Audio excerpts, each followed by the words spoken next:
It's harder than ever to stand out on social media, and that's why we have today's guest. It's Arielle Putter from AGP Strategy, and we're talking about how to stand out and what to do in your practice to really stand out for social marketing when it comes to the current market and I think a lot of the future trends that are coming. AI is a big topic, probably in all of the episodes that we do here in the future. It's going to consistently be a big and important topic, but you've probably noticed that there's more content than ever. And AI allows you to create just massive volume of content. But that doesn't mean that the quality is better or that you're using it to actually create a noticeable difference in your practice. And in today's episode, she really simply breaks down her exact formula and strategy that's helped her to get over 2 billion views across social channels. Arielle is 100% the person when it comes to social in VetMed, in my opinion. Her work speaks for itself, and everybody I know who works with her is really, really happy. So, this is just so full of, I think, really valuable information, especially when it comes to social.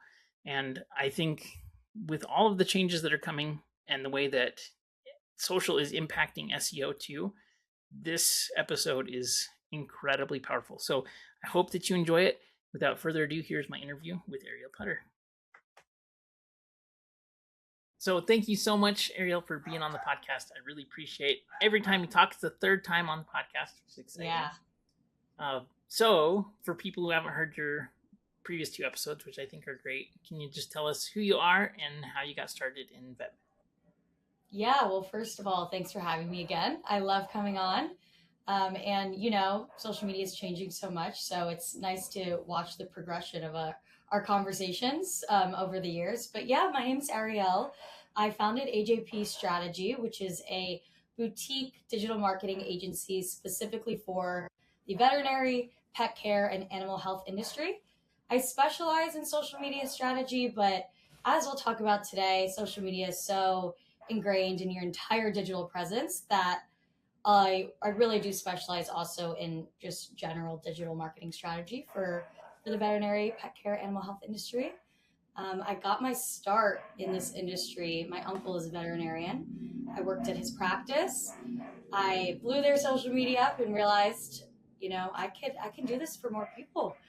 And so now today I work with influencers, I work with clinics, I work with brands, all about bringing their business goals to life through social media.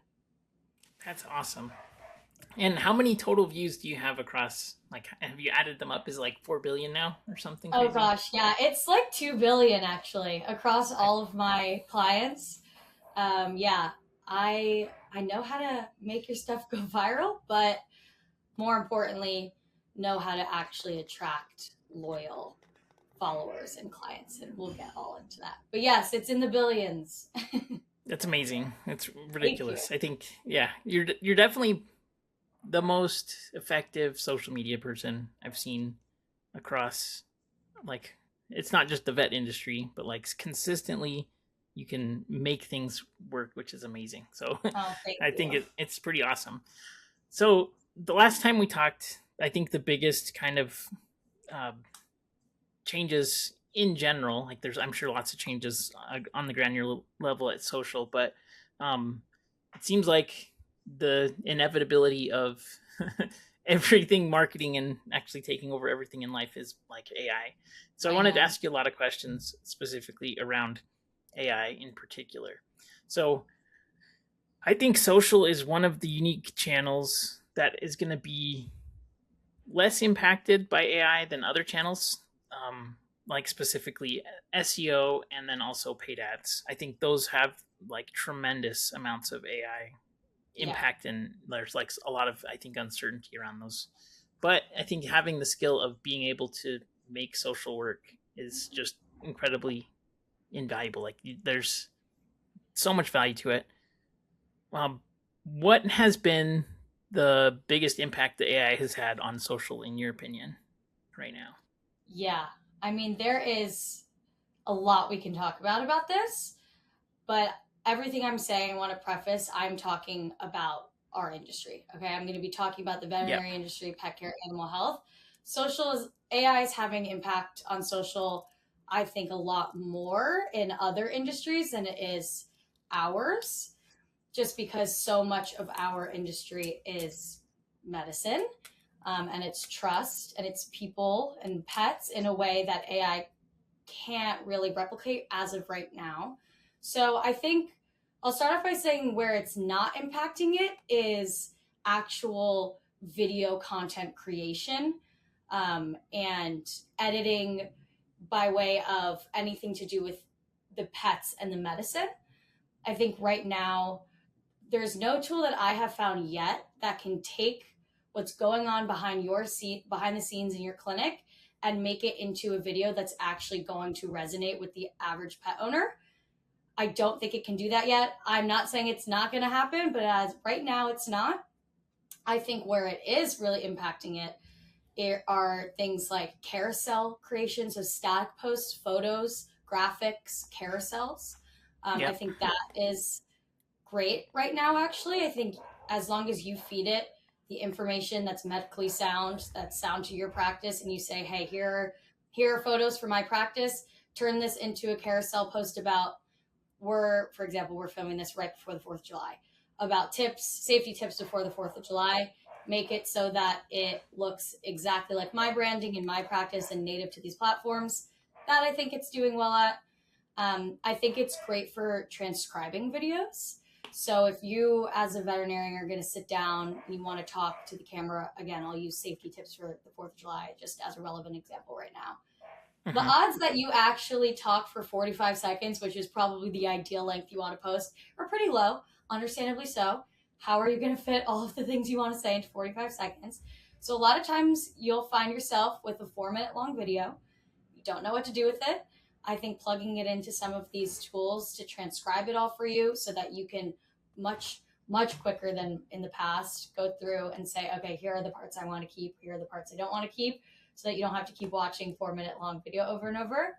Hmm. So yeah, those are two big parts. And then lastly, I'll say things like developing hooks for your videos. It's very helpful. Titles that are going to be optimized for, like we're talking about, SEO, captions, things like that. And I'll talk about also a word to the wise about things like that. But that, for right now, to answer your question, I think those are the places it's disrupting the most.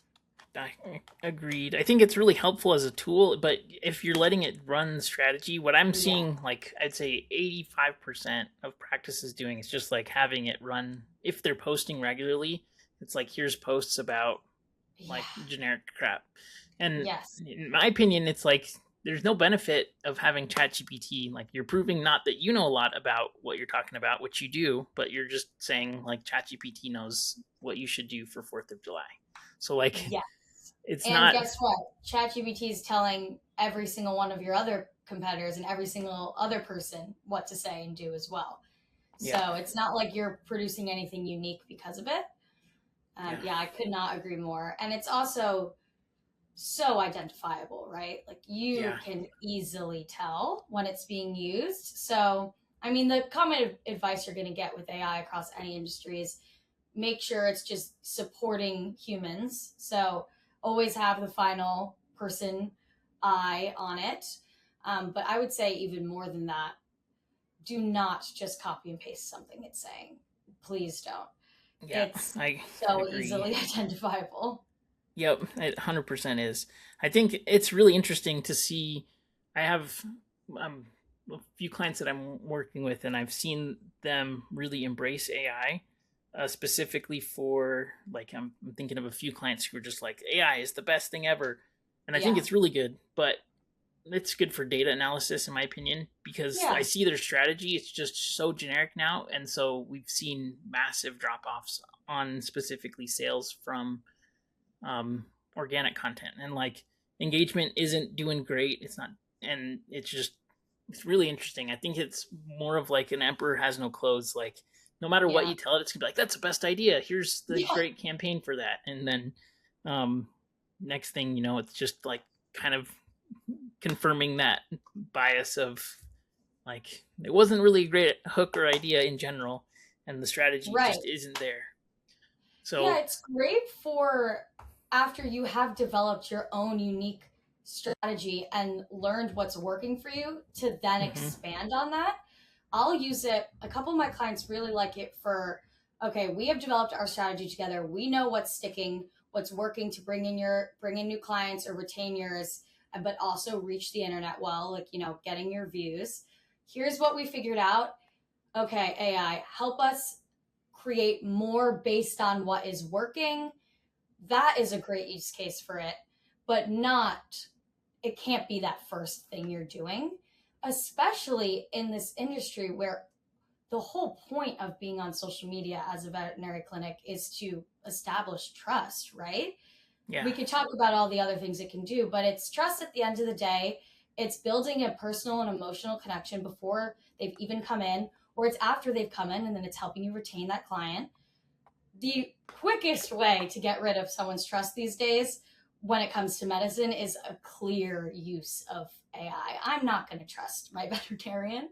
Why would I trust my veterinarian? I'm just then going to go to AI if they're doing it, right? And yeah, we do not want pet owners going to AI. We want them going to their veterinarians. So, definitely, yeah. definitely. So, I think the problem is that they don't necessarily know the questions to be asking around how to develop. Like you just don't know what you don't know. So like going to ChatGPT and saying make me a social calendar for my vet Right. hospital, right? So when practices are using AI, what are some of the things that you think they should learn so that they can like direct like they would an employee per se? Because I think it just Yeah. kind of gets offloaded. Either they like put it on somebody, they're like, oh, you're young in the practice, you know what to do because you're young, or um, they just rely on AI in general. Yes, those are it used to be just here's someone young at the practice, go do this. A Yep. tech or client service coordinator. That used to be the number one thing that was happening. Now we're seeing AI in conjunction with that. The problem with both of those, one is you're gonna watch team members burn out quickly. Burnout is already an issue in this industry. We all know it.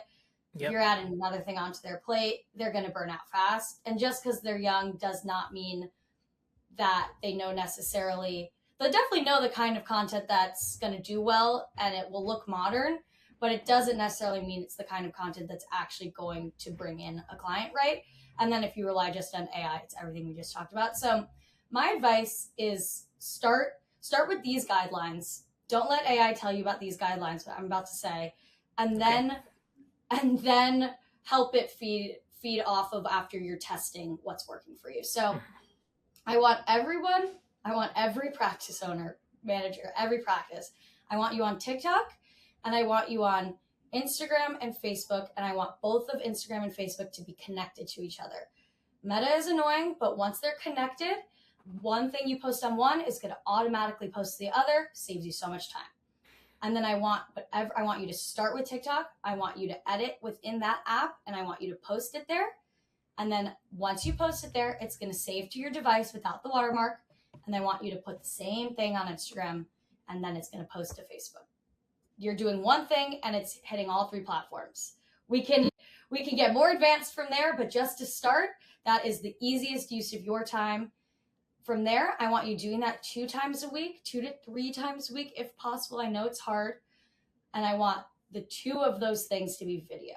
Okay. I want you to lead with short form video and then build some longer educational things around that. But lead with short form, video, video, video, and then add in every once in a while a carousel or maybe a cute photo of a pet. I think you see a lot of practice owners and practices. You're pretty much the whole feed will be just like photos of pets or cute pets. Mm-hmm. And unfortunately, that just isn't how you reach people anymore. Video is how you reach people. And so photos are great to keep your feed looking cute and nice. And I think they're important. But I want you to develop the habit that when you get your phone out to take a photo, take a video instead. Um, and then the content itself, this is where start experimenting. And then once you find what works, have AI help you from there. So content that works for you, just generally show your team. as much as you can. Show your team interacting with patients, and then show yourself or any veterinarian at the practice being educational, building that credibility. Test what works for you. Really think about who you are as a practice, what is unique to you, really what is unique to you, not just fear free, who are you and who are your ideal clients, and what are they interested in, and then see what's working on the platforms themselves, and then bring AI in to help you develop further from there. That's really good advice. I have a question that's following up on that, because one thing that I see happen pretty regularly, which is kind of interesting, is that practices will have a TikTok, but they won't post to Facebook and Instagram from their TikTok content. The TikTok content typically does really well, and it just, they're like, oh, it doesn't match the feel of Instagram. So I'm like, there's really no downside in posting the stuff that does well on TikTok to your Instagram. It's not like it's inappropriate or anything, but like, it just is typically more fun focused. Like, it does really well, but they just don't want to post across. They're like, it's not the right content for Instagram and Facebook because it does well on TikTok, which does make sense to me. What's your take on just frequency of posting and then the fear of something not working?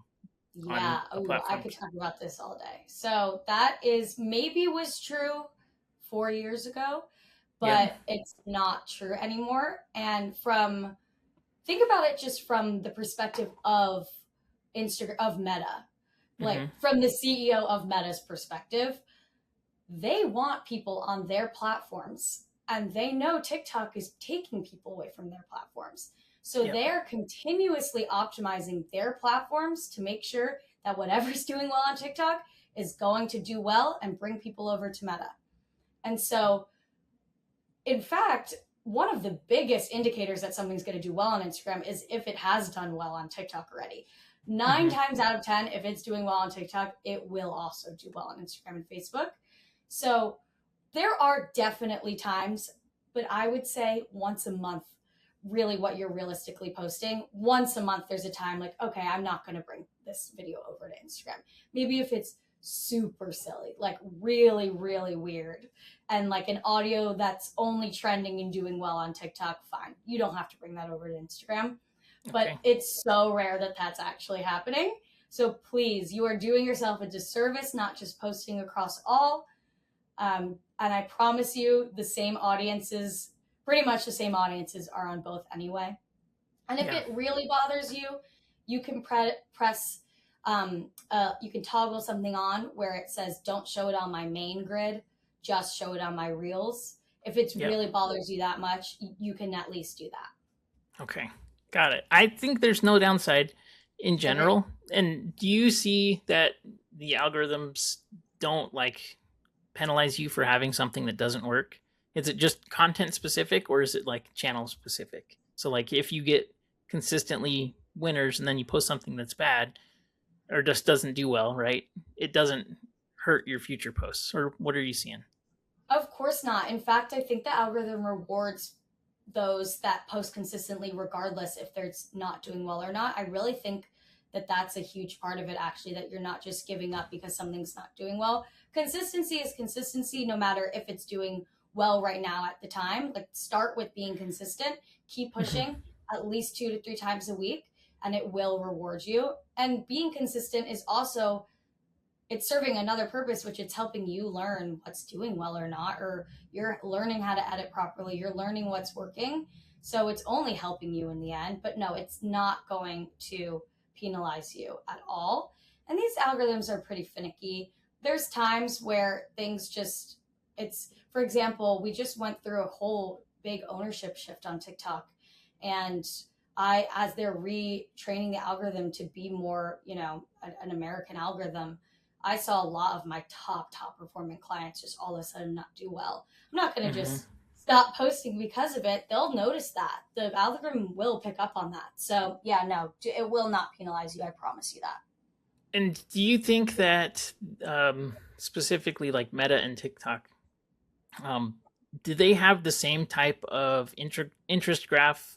So that like YouTube does. So for example, like with YouTube long form, you kind of have to have content buckets that are relatively similar because it will know the audience to push your videos to. And like long form YouTube, I think is really, really difficult to grow comparatively Yeah. organically. But like within TikTok, you need to have like 3 content buckets. So like one that's about this type of dogs or dogs in general, and then sub niche like categories there. And then if you all of a sudden post about an iguana that came in, like it's not going to serve it to the right audience because it's used to the audience that it typically serves to.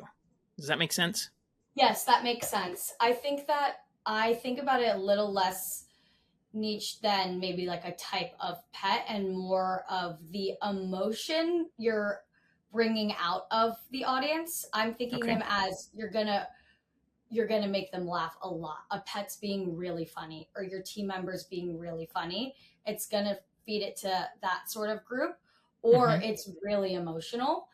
A pet has just woken up from anesthesia and they're so disoriented, but your team members holding them and carrying them, or a pet owner has come into the hospital back because their pet's in quarantine and the pet can finally eat again because of it. So these super emotional things or these super funny things, that I think that's always going to serve you.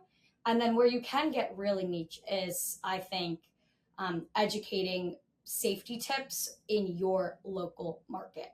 So Mm-hmm. as specific as you can get, if you are in Austin, Texas, as specific as you can get about summer safety tips, but specific to this area. Or, there's screw worms right now there. That's a hot topic. So Yeah. really specific educational content, I think is one bucket. And then emotional and silly are the other two. Okay. And is there any other emotional buckets that you go for? Just like super entertaining, funny, or emotional? Like you're trying to get them to feel something? Are you ever trying to tap into like anger or things like that? Or you don't want angry people commenting? So that's actually a pretty relevant, for anger right now. I'm definitely not seeking that out, but I Mm-hmm. think that is a good segue into talking about, the market right now about independent versus corporate Yeah. clinics. Mm-hmm. I think there's a lot of anger on both sides about that. So I think independent practice owners, you have a huge opportunity right now to not necessarily make people angry about corporate or however you feel about that, but to tap into whatever this pet owner is already feeling about that and why you feel that you are the solution to something like that, and Mm-hmm. vice versa. If, for more of your corporate or multi-practice owners that aren't independently owned, talking about, or connecting more with like local communities, using people's anger about it, that people are going to comment what they want to comment on things like that. And so how Yeah. can you redirect anger like that? So yeah, I'm never seeking anger out, but if there is a time that you could use anger that's already online, I think that's a good example of it. Okay. Got it.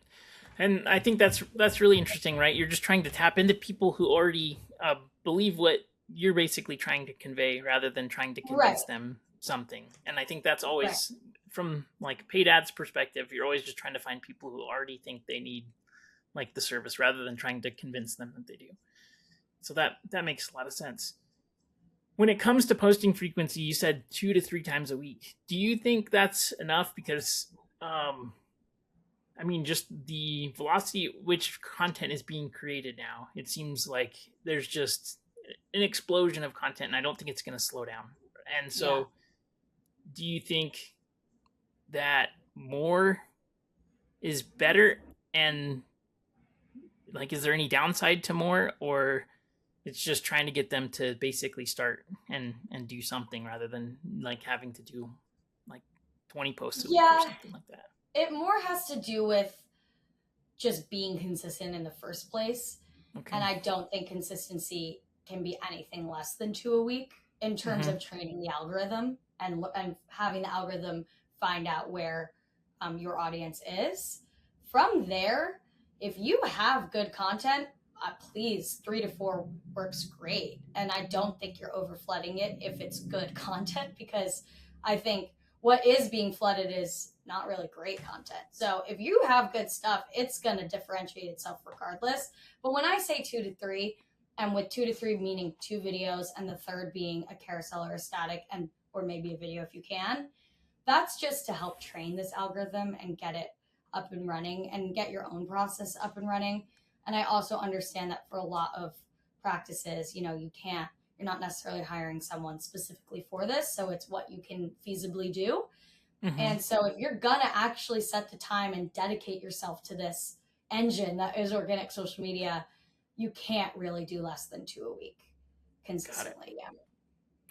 What's your take on doing like consistent content formats? So like having either frameworks or like even a series. I see in other industries, like there's really popular videos that's like a series of like they do this video format and it works. It's interesting, unique content each time, but it's like the same format and it consistently does really, really well. Do you think, and I don't see too many practices doing that, but when it comes to developing like a strategy, do you think that there's value in building like an actual content show, like for lack of a better term, that is there consistently doing something? Or do you see any opportunities that are like that right now that would be kind of similar? That's a good question, because generally I don't apply a lot of the rules that do well in other industries to this industry. Mm-hmm. I think that like the classic standard content creator, like individual content creators and influencers, it doesn't really one for one compare it to a practice at all.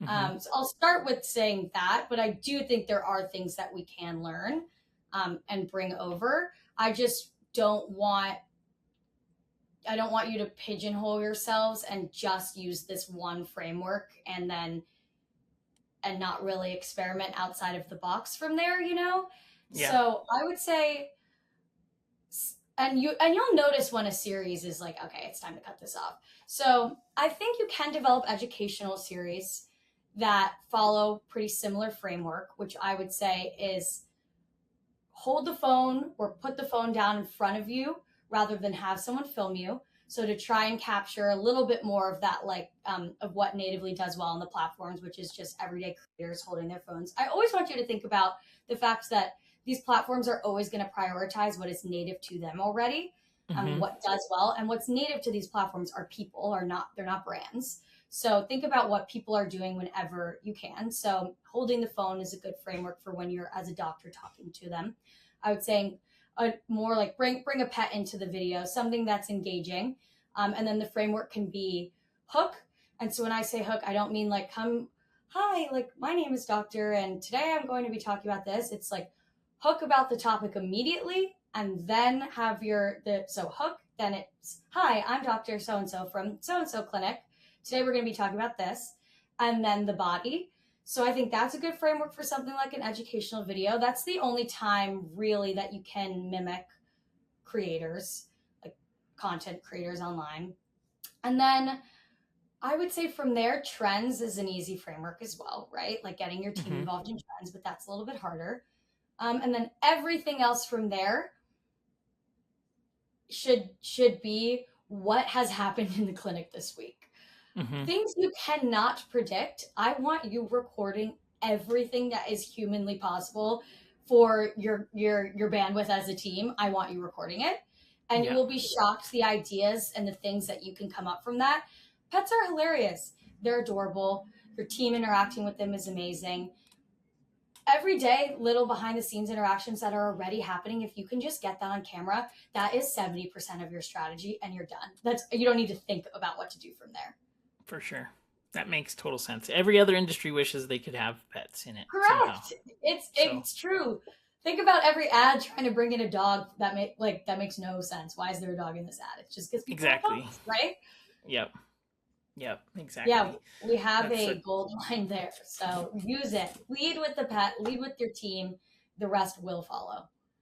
And logistically, do you have any good tips for capturing content, or just like everybody have their phones, or like from logistics standpoint, do you have any really solid ways to get content off of people's devices easily?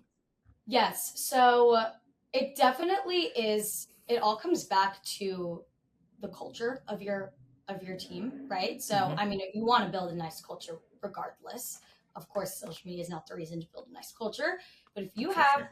a good culture, it's very easy to make this a habit of like capturing content behind the scenes. So definitely get every team member into one single chat. It doesn't have to be an iPhone chat.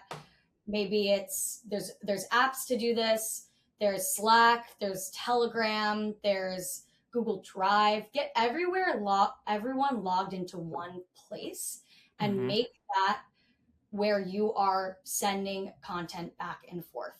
And make sure, and so it can be people just capturing it on their own phones. You know, we all have our phones out anyway. Or you can have your clinic phone and people are grabbing that, a clinic iPhone, stuff like that. But yeah, put everyone in one chat and have that serve its only purpose is to send photos back and forth. I promise you, I talk to support staff all the time. They are taking these photos and videos regardless. It's just Yeah. about making it so that there's one central location and people feed off of their team members. If their friend is doing this a lot, they're going to start doing it. And then it becomes this really nice cycle of, and then they're seeing this stuff do well online and they care about you and it's making you happy, and so it just really feeds this engine. So yeah, logistically put everyone in one chat, and have that be the place where you're sending things back and forth. Got it. And do you have any clients that are using YouTube Shorts or any of the YouTube platform also? Or are you not seeing that as Yes, much? it's definitely not as much, but I do see it. And right now I'm seeing it more as an engine to feed like other paid efforts than I am Mm-hmm. seeing it as just wanting it as its own organic, platform. I definitely think it's a little bit harder organically to reach people beyond just really funny or cute short form things. Yeah. I don't see it really as a platform that you can build trust as much as you can build on these other platforms. But if you want to just throw really cute, short, quick clips on there, that that is working. But definitely don't put all your eggs in that basket. I agreed. There's some really interesting functionality that they just built out. If you have your Google business profile connected to your YouTube channel, if you tag the place in the video, then inside of your Google business profile, those videos will populate below it, which is pretty cool. But I think that changes the strategy because it's like it can't be the same social fun content that would probably do well. And then also, YouTube doesn't have the local like Right. tilt to it for sure. Like TikTok shows local content to you based Right. on location and stuff, and so I think it's definitely a different strategy. But I was curious. I, it's just hard. YouTube is hard because it's just YouTube is scaled, hard. and it's not like for local business. And I mean, it helps for sure with ranking, from like an SEO perspective. Definitely, Right. there's like secondary benefits, but it's just not the same. It's I don't think it's social media. It's just like I don't think so either. At distributed least media, basically. It's like I replacement of agree. cable TV. So I it's am kind going of to look into that tagging though. That's interesting. it's pretty Um, cool. Yeah, it automatically pulls it into your Google Business profile, and so it'll show videos and help take up more space within the content, bar there within the Google Business profile listing. So that's really cool. that is Um, very. the other thing that I think is really impactful is getting people to talk about your business and so like comment and things like that, especially with language models and Yes. SEO around that, right? Like social actually has a tremendously massive impact. Um, so when you're creating content, are you looking for engagement or views, or what's like the primary metric that you're trying to go for? Does it change based on the content piece? Yeah, definitely engagement rate, which is all of the engagements on the post, meaning comments, likes, shares, saves, divided by the views themselves. And then also follows from a video. Those are the two main things I'm always looking at. And that's actually another great use case for AI to pull analytics for you to help Yeah. analyze the analytics from your Meta Business Suite for the last month, because a lot of times you'll be really surprised that maybe you have a video that's gone viral, but it doesn't really have any true tie to your local market, to your business. You're going to see there's not a ton of follows from maybe just like a fun pet video, but then you'll see a video that maybe only had 10,000 views, but it's really local. It's educational. You're going to see so many followers from that. And if you just, a lot of people just look at, okay, views. I've looked at this view count, that has going to determine my success. And you do not dig much further beyond that. And so a lot of times I'm not actually optimizing for virality. I'm optimizing for, is this going to connect with a local pet owner, and is it going to make people follow? So I'm looking at engagement rate. I don't care if it's in the millions, if nobody thinks the video is cool and is commenting and is saving it and is sharing it. Shares, guys, look for shares. That's like the biggest social metric right now. Shares has blown comments out of the water. Just that's what I see time and time and again now. The share rate is so much higher on a really good video than comments are. Think about how much, just think about the way you use social media. We're just like scrolling. Sometimes commenting takes work, whereas sharing it quickly with someone, a friend, a family member, that's the easiest thing that you can do.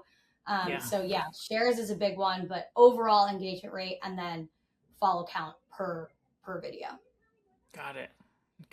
So I as you're talking about that, it used to be like people would comment and tag friends and stuff, but that takes a lot more work. And so now just share is like the tagging of friends in a video, basically. Exactly. And then you can also do it privately too, so you don't have to especially, yeah. I think that totally makes sense.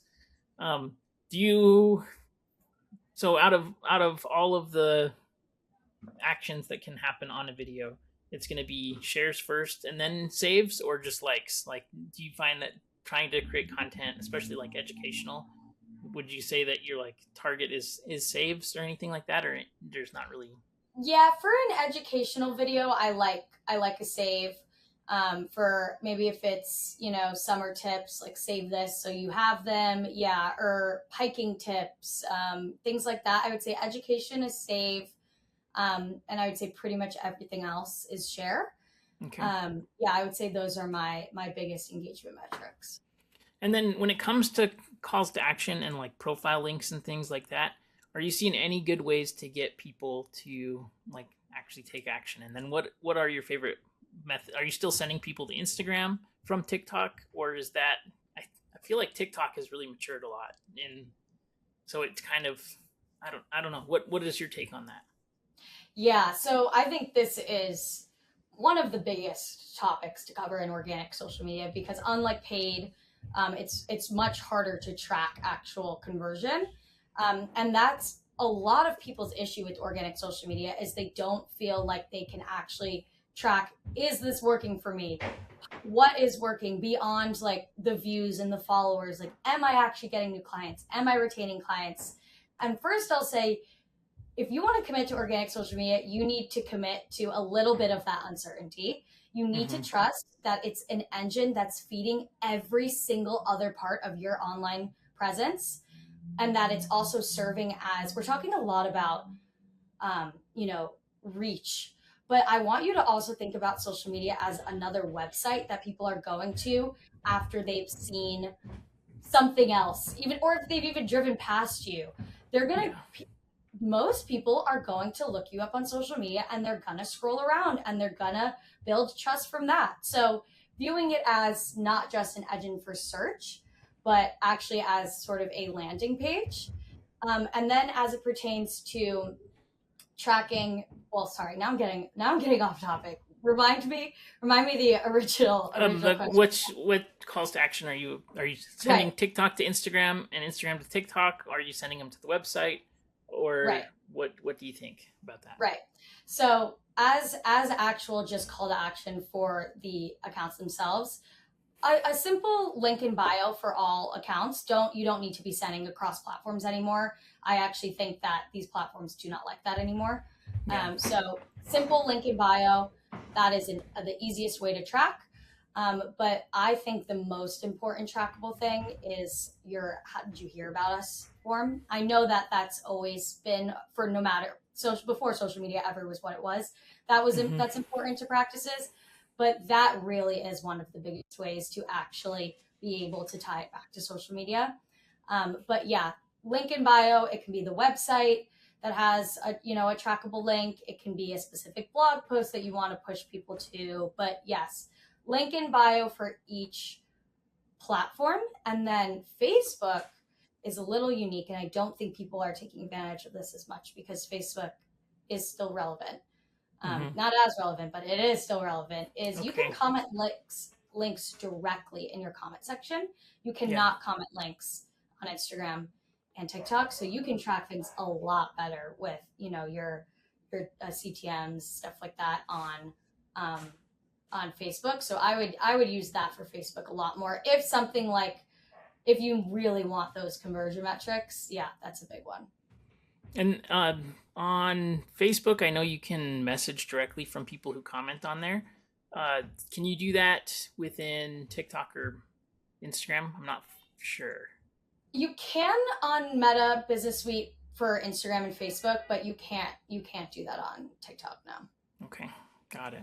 Something that was kind of interesting. We built out some quizzes. I haven't done I don't do social for clients and things, but we've built out some quizzes that are around the content, right? So it's kind of still in the nature of it's fun and slightly educational, but what is your it's just quiz focused links that help to build email lists out of people that are engaging with social. So relevant to the types of content that they post, it has a fun hook to it, and then we get their email address and maybe their phone number, which is kind of cool. And I see that working pretty well right now. There's one other thing that's working really well right now. I'll tell you privately, it's working so good. I'm kind of keeping it close to the chest for existing clients. That's cool. And I'm sorry, I probably shouldn't have mentioned it right now, but it's really cool because it's trackable and it's crazy how good it's working. So if anybody listening is interested, if you send me an email, I'll tell you what it is. But I kind of want to keep this one because I know that a lot of other agencies listen to the podcast because they see content that is copied from it. So yeah. I'm keeping that one secret. But it works really good. So that's really, really interesting. Yeah, totally.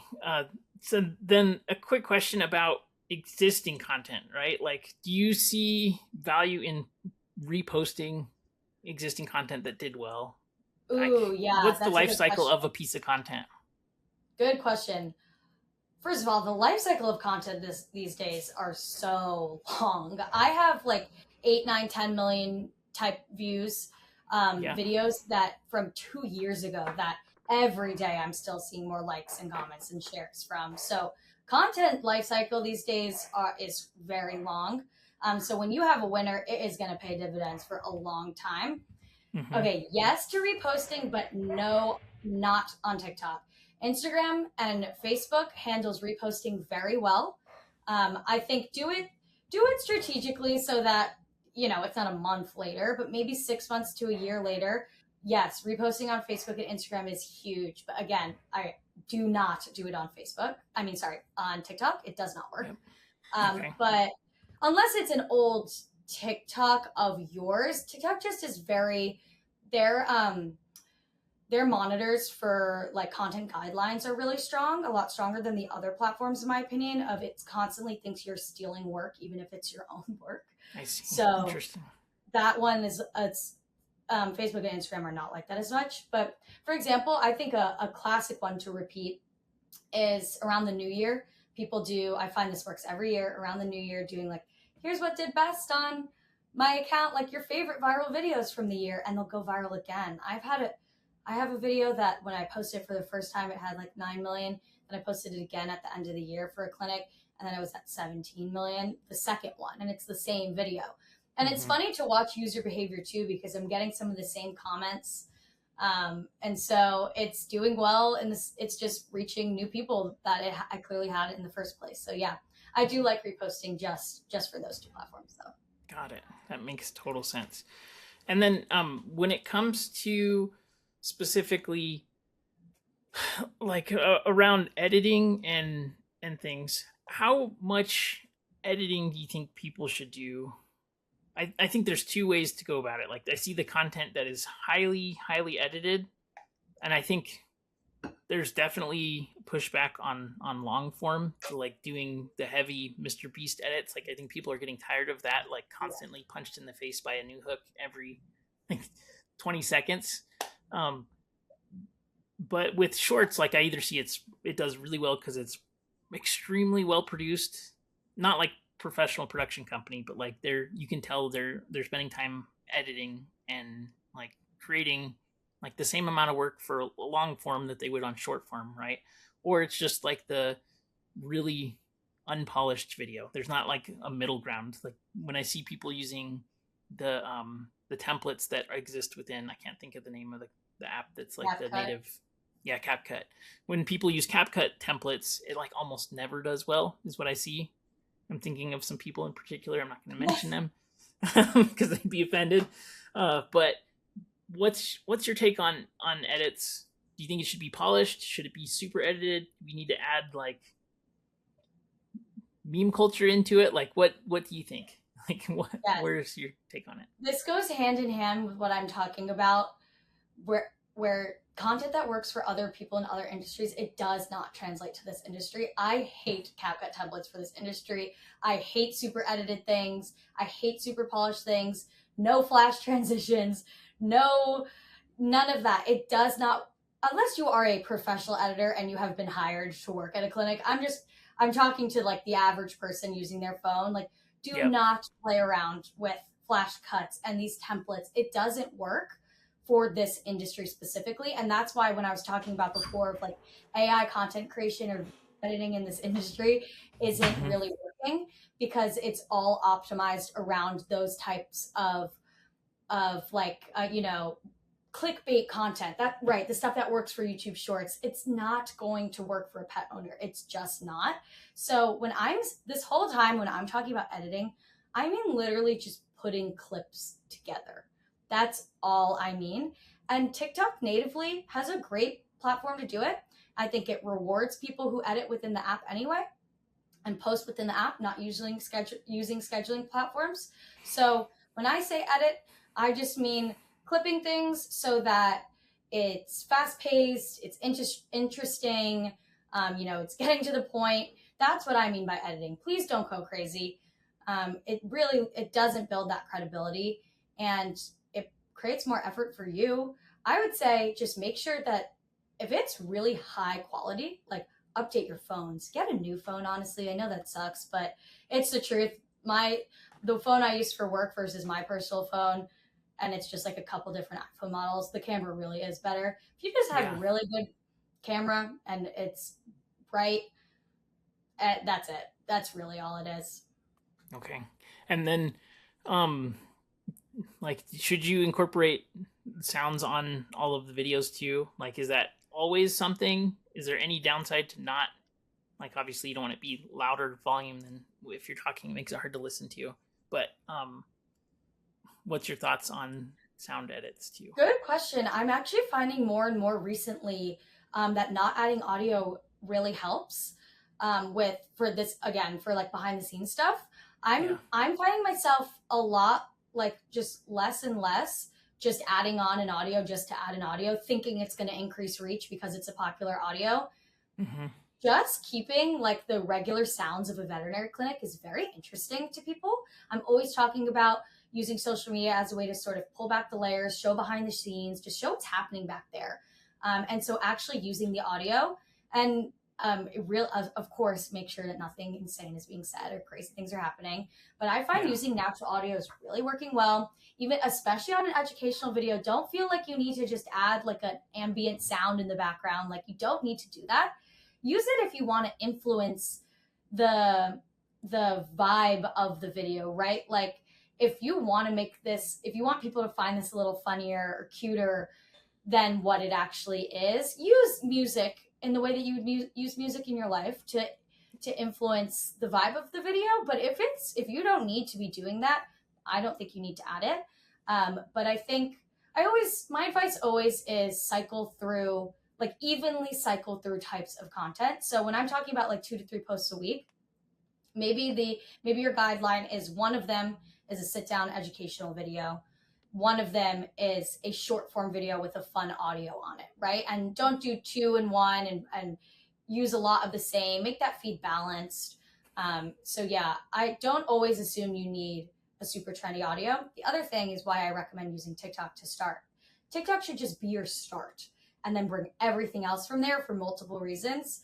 TikTok is so good about suggesting audio. They have that down. Meta is terrible. It's actually shocking how bad Meta is about finding audio.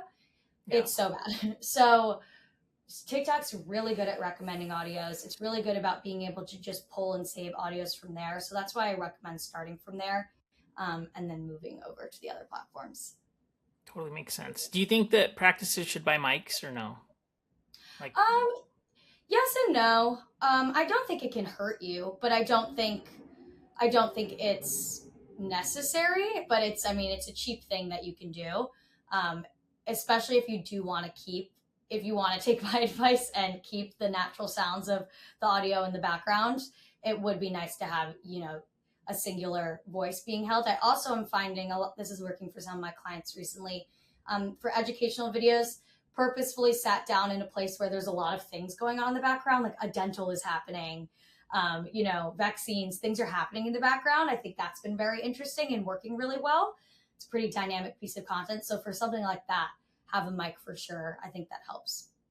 Do you find that any type of medical content is not acceptable to guidelines that you consistently get? Like when people are dogs under anesthesia, like we can't use any of that for ad content. Because it's considered explicative.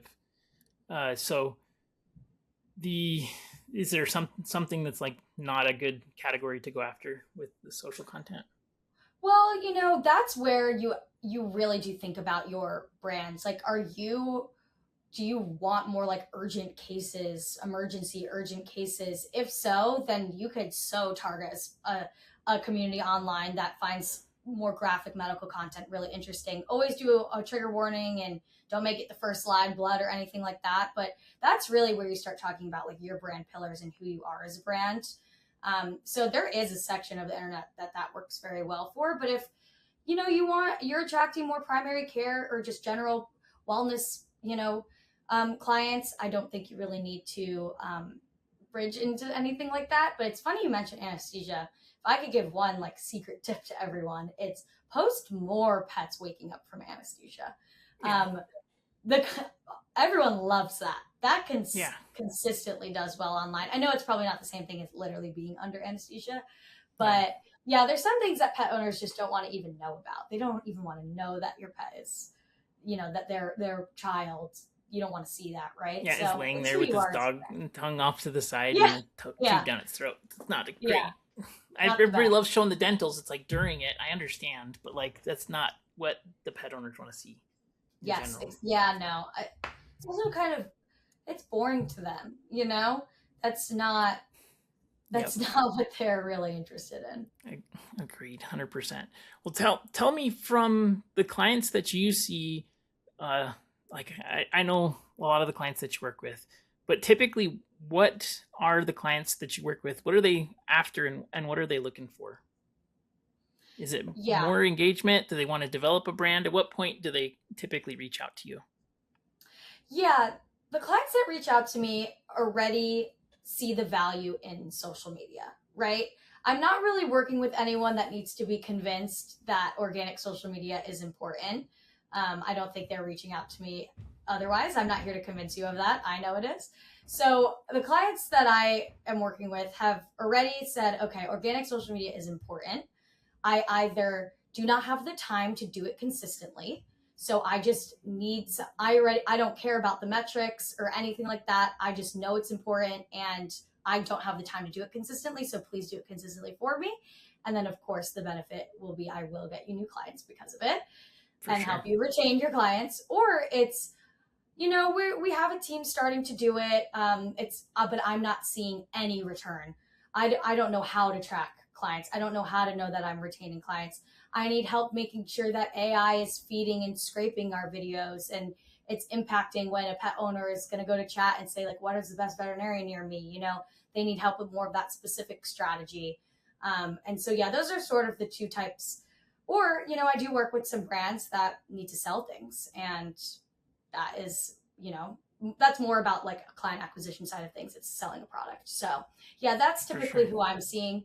Um, but the And most, yeah. I know you're working with practices that have single doctors and then also multi doctors too. Oh, And yeah. I think like which I was gonna say which one do you think see more benefit? But I've seen the work that you do around specifically like even established practices or a new build. It's really, really interesting to see the startup practices that have intentional social going into it. Yeah, It's just night and day difference. it Um, really is. so I think that's really interesting. And that's the other thing that's interesting too. The thing that I like about seeing the way that you do content is like you're not just removing the content workload off their plate per se. Like you're not just saying like I'm going to make everything and post it for you, because like you're actually having stuff in the practice that's being recorded in practice, and you obviously can't be in multiple practices at the same Right. time. But like you make it so that it's doable and then also really really effective. Because I see the social companies out there that are just posting on behalf, right? And I it's just know. total garbage. No offense, It, but it just it, doesn't get any engagement. It's like it, almost better not to post, in my opinion, it just really because is. it is like a ghost town on their socials. You're like, this is not really compelling at all. Um, and It so needs I to think, be really personal. Yeah. yeah, totally.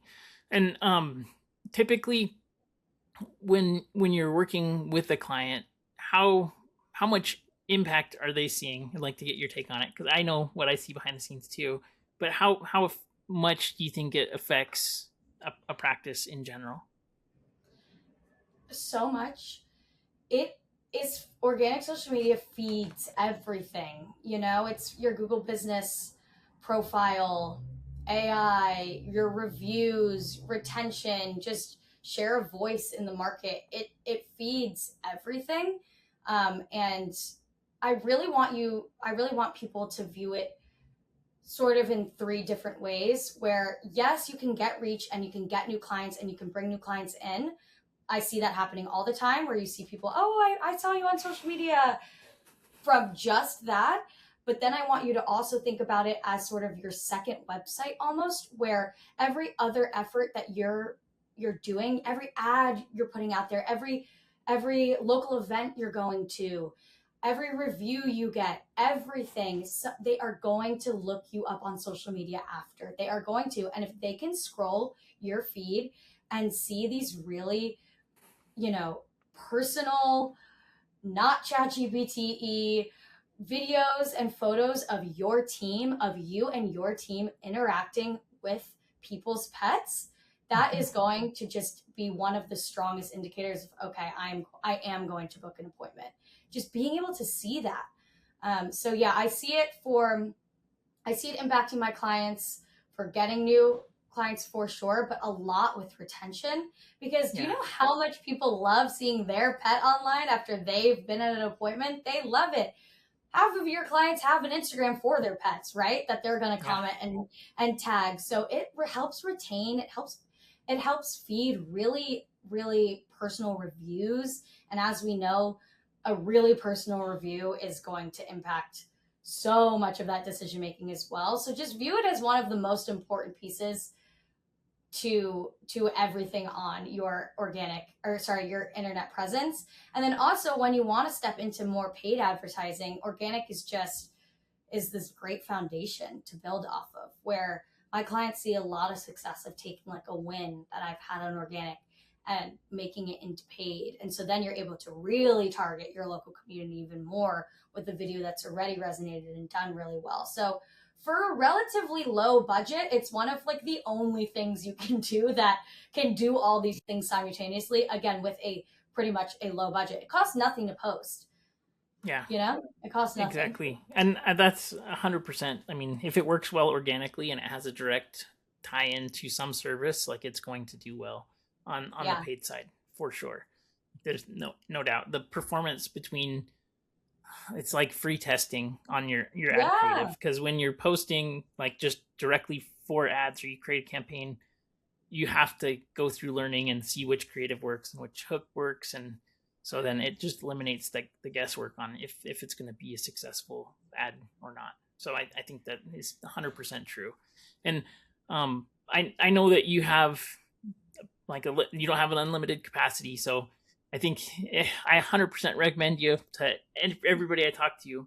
But if somebody Thank wants to work with you, how do they? And I was interested to see what you were going to say, but I know that the people that work with you, they are holding on to you because you work so well with them. So, how do people get in touch with you? How can they get started with Yeah. you? You can email me directly, Arielle, Arielle at ajpstrategy.com. You can go to my website, ajpstrategy.com. I do, free one-on-one consults in the beginning to just figure out how we would work best together, if it would work best together. But I will say I am at limited capacity for, that full service content creation and social media strategy that works best with my clients, but I do offer a lot of consultation, where maybe you're ready to post yourself, or you have a team member that's can post themselves and you just need some of that strategic guidance. I really work a lot with my clients of how do you differentiate yourselves online, developing those brand pillars, those content types, these repeatable things that can work, that we can test, working with that. So yeah, full service social media management as well as consulting. And then I do work with veterinary influencers now. So I do brand partnerships management, veterinary influencers. And so yeah, managing that as well. You can all get in touch with me on my website or email. And I appreciate it, That's Brandon. I send everyone back to you too. okay. Thanks much. But I would still, even if you didn't. So, uh, it's really, really good stuff. I appreciate it so much value. Hope everybody reaches out to you quickly so that they can snag you up Yeah. for sure. So Thank you. don't let any of these people hire you full time. I know that they try to. So I They know have one of them's tried. probably listening today right now, and he's probably upset that I said that. But anyways, I really appreciate you, Arielle, and have a great time. Thank you so much for being on here. Everybody, go and set up a consult with Arielle, and it'll be worth the time for sure. So thank you Thank you so so much, much. Brandon. I really All appreciate right, it. of course.